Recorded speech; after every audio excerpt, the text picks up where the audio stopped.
لیکن اس سے بڑھ کے اتنے فوائد ہیں جن تک شاید دنیا جو ہے قیامت تک ریسرچ کرتی رہے گی اور پھر ان کو پتہ چلے گا کہ نماز کے کتنے فوائد ہیں۔ میرے ذہن میں ایک سادہ سی بات آ رہی تھی، میں نے کہا سب سے بڑا فائدہ یہ ہے کہ ہر بندہ چاہتا ہے رب سے ملاقات، تو اس وقت تو معراج ہے، نماز جو ہے مومن کی معراج ہے، اللہ سے تعلق، یعنی ایسی ایک عبادت جسے رب مل جائے، اس سے بڑھ کے اور کیا ہو سکتا ہے۔ لیکن اس کے علاوہ جو حدیث مبارکہ میں ہمیں پتہ چلتا ہے کہ نماز کے فوائد میں، نماز پڑھنے سے ہمارا خالق و مالک اللہ خوش ہو جاتا ہے، نماز پڑھنے سے فرشتے پیار کرنا شروع کر دیتے ہیں، نماز پڑھنے یہ وہ انبیاء کی سنت ہے جس سے نور معرفت حاصل ہوتا ہے، یہ ایمان کی جڑ ہے،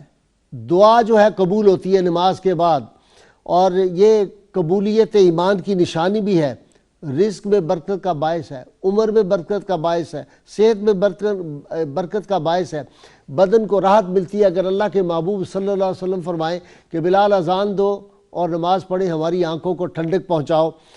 دشمن سے مقابلے کے لیے مسلمان نماز پہ بڑا زور دیتے، میدان جنگ میں، میدان جہاد میں بھی نماز جو تھا اس کو مسلمان نہیں چھوڑتے تھے۔ شیطان اس سے ناراض ہو جاتا ہے، شیطان کو بھگانے کا ایک طریقہ ہے، ملک الموت کے سامنے نماز آدمی کی سفارش کرے گی، قبر میں نمازی کے روشنی ہو جائے گی، اس کے نیچے بچھونا بچھا دیا جائے گا، منکر نکیر کے سوال آسان ہو جائیں گے، قیامت تک قبر جو ہے یہ انسان کی قبر میں نماز مونس و غمخوار بنے گی انسان کی۔ اسی طرح روز قیامت نماز جو ہے وہ انسان کے سر پہ سائبان کی طرح ہوگی، سایہ کرے گی، یہ سر پر تاج کی طرح سجائی جائے گی نماز جو ہے، اور بدن پر لباس قیامت کے دن جو پہنایا جائے گا، ایسا نور عطا کیا جائے گا جب انسان چل رہا ہوگا میدان معاشر میں تو اس کے آگے آگے نماز کا نور چلے گا۔ اسی طرح نمازی اور دوزخ کے درمیان میں یہ پردہ کر دیتی ہے نماز جو ہے، اور خدا کے سامنے اللہ تعالیٰ کے حضور میں جب آدمی جھکتا ہے، اور اسی طرح پل صراط سے جب آدمی گزرے گا تو نماز جو ہے اس کے لیے پل صراط سے گزرنا آسان کر دے گی۔ ناظرین کرام، نماز کے یہ تو چند فوائد تھے جو میں نے آپ کے سامنے بیان کر دیے۔ دیکھیے دور حاضر میں انسان کے تھکا دینے والے اعصاب شکن معمولات جو ہیں جو چل رہے ہیں، زندگی میں مقابلہ بہت ہو رہا ہے، ٹینشن بڑی ہوتی ہے آدمی کو،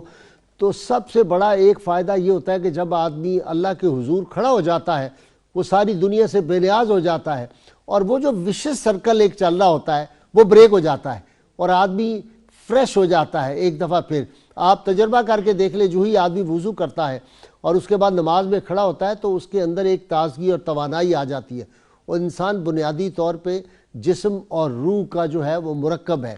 تو اس لیے جسم جو ہے یہ مادی وجود ہمارا یہ ظاہر ہے، اور باطن جو ہے وہ روح ہے۔ جس طرح ہمارے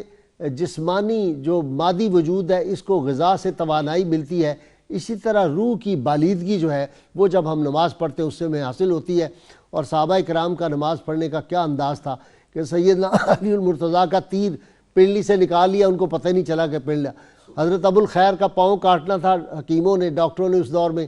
تو انہوں نے کہا اچھا یار نماز مجھے پڑھ لینے دو، نماز کے دوران پاؤں کاٹا، ان کو پتہ ہی نہیں چلا۔ سیدنا عبداللہ بن عمر رضی اللہ تعالیٰ عنہ جو نماز کے لیے کھڑے ہوتے، چڑیاں طوطے آ کے ان کے جسم پہ بیٹھ جاتے، وہ سمجھتے شاید کوئی ستون ہے اللہ کی بارگاہ میں۔ اس طرح تو نماز اس طرح پڑھنی چاہیے، جس طرح کسی نے کہا تھا نا کہ آج سجدوں کی انتہا کر دو، شوق مٹ جائے یا جویں نہ رہے۔ اور جناب جنید بغدادی سے کسی نے پوچھا کہ نماز کس طرح، سجدے کے کیا فرائض ہیں، سجدہ کس طرح کرنا چاہیے؟ انہوں نے کہا میاں تمہارے لیے تو پیشانی اور ناک زمین پہ لگنا چاہیے، اور ہمارا سجدہ یہ ہونا چاہیے کہ ایک سجدہ جب کریں تو بس وہ سجدہ جو ہے وہ اس کی حالت یہ ہو کہ سجدہ کے تن ناز سر می شود جدا، در کشور وفا